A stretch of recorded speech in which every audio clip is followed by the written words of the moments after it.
DJ Ferris.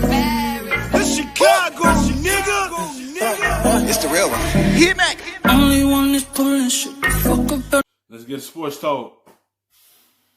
As for the Celtics, guard Kemba Walker continuing to deal with a sore knee from all the way back since the All-Star break. A lot of people thought he would be fine by now with these 4 months off. Instead, he said he definitely expects to be on the court when the season resumes, but he's not pain free. Take a look. It's definitely pretty frustrating. Just because I'm not a guy who misses many games, especially throughout the course of my career. But I'm not really concerned much, honestly, because I think I'm trending upwards. This is not normal for me, being out like this. It's just the smart way to go about things. Because I want to be at my best with my teammates in this organization. When the regular season comes around, and most definitely in the playoffs. So, Perk, we know Kemba's an all-star, but he only shot 31% from the floor after the all-star break. If this knee still isn't healing, how do you think the Celtics should help manage his responsibilities? Because they need their point guard. Well, I think, they got to be very cautious. I mean, listen, Kemba Walker is the second best. Yes, you got to be cautious with this. If he can't move well, you got to adapt and make some changes to help him out, to help your team out, because he is the second best player on the team. It's Jason Tatum, then Kemba Walker. You need this healthy team so you could go deep in the playoffs and make a run for a championship, but you need everyone to be healthy, especially him. He one of the key pieces to helping them do that. But with him having a sore knee, and now he got to get ready to play. If he's not 100%, you got to make the adjustments. And I feel like that was Brad Stevens going to do. He's going to try to figure out a way to manage it so it don't affect the team once they take the floor. Player on their team now, because Jason Tatum is the number 1 player on their team. But here it is, with Kemba Walker, even a 70% Kemba Walker is really good for the Celtics. If I'm Brad Stevens, I'm going to make sure that I monitor him during this training camp and the 8 regular season games. And Kemba Walker, he has to do his part. We all know he's a true professional. He got nothing but time to make sure he's getting treatment around the clock. Listen, I have the Celtics coming out of the East, and listen, I need Kemba to at least be 75. If he's 75%, I'm sticking to my Celtics, and I'm being a home here. Listen, man, I'm actually a little nervous for Kemba. I experienced, some of this similar situation to where I had need. Yes, that's what I'm saying. Like, you don't want him to step on the floor and damage it a lot more. That's what I'm saying. You're going to have to manage it, because that can't have effect on your team. And one of your X factors go down. And it is similar, because like Tracy McGrady, he had those problems. He know what it is, and you got to be concerned with it. If he had this 4 months layoff and he's still sore, you got to monitor it at practice before the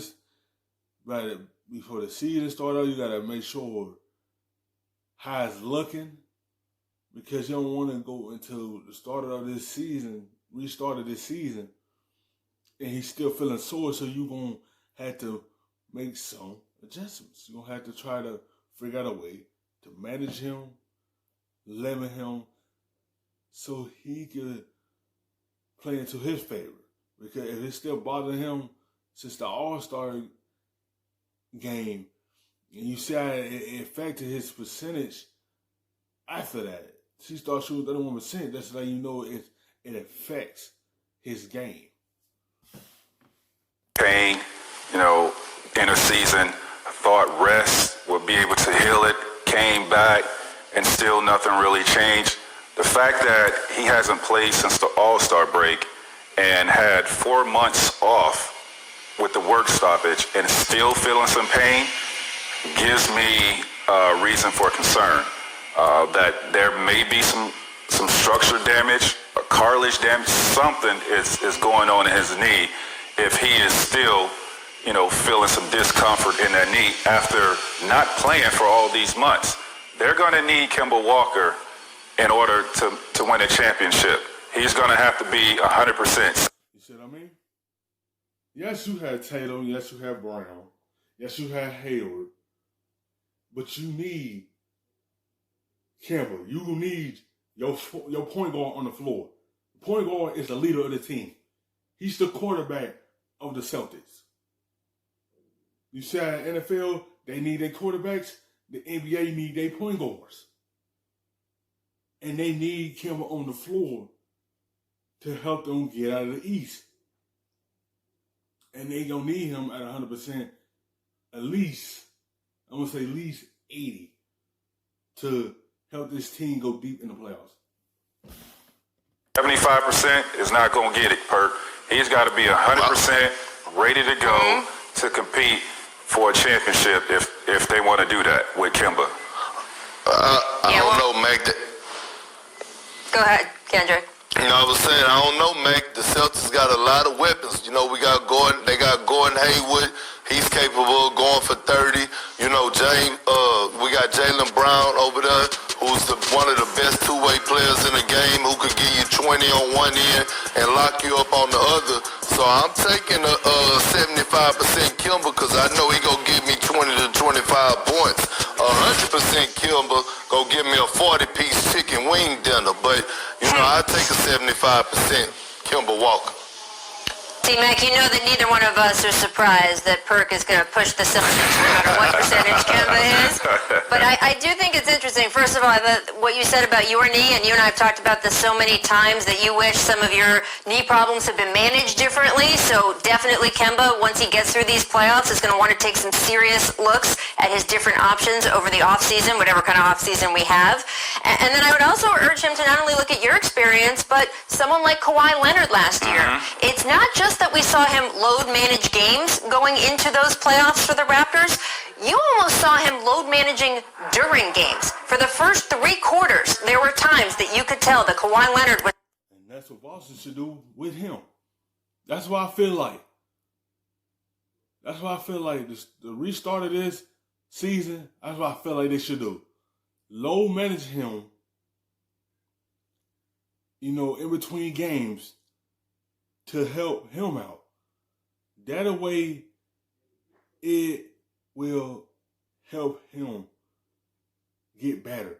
You see what happened with the Raptors low managed Kawhi when he had this little soreness in his knee, and look at the outcome. I feel like if they do the same thing the Raptors did, like they did for Kawhi, and they do the same thing for Kemba, I feel like it will help the Celtics out. Because you don't want a player that's not really that healthy on the floor, because that can affect the players around him. Because he's not at per se 75%, 80% at least. He's nowhere near that. Then that's gonna play a big part because he's on the floor. Because you gotta move at his pace because of his sore knee. But I feel like they low manage him in between games. I feel like that will help him out a whole lot for the restart. Not at full speed. He was not going his full 100% self, and he is such a savvy basketball player. He knew when to turn it on, when to turn it off through those 3 quarters, and then all out in the 4th, and guess what? It won him a championship. So I'm very, very interested to see how this develops with Kemba. Yeah. Well, think about this, Rachel and Perk. I mean, this is very unusual time. He doesn't have, when this season is over, he doesn't have that, the months that we have from, let's say, June till September, October yeah. to recover, whether he have surgery. He doesn't have that time. When this season is over, what he has, 2 months off before the next season starts? Right, but if he has to miss the first month or two of next season, I'm sure Celtics fans would rather him do that than miss the end of this season. We'll keep an eye on it, and in your experience, T-Mac, with this, so valuable. We're going to connect you and Kemba over the phone. Not during the break, though. You got to do the rest of the show. Thanks for watching ESPN on YouTube. For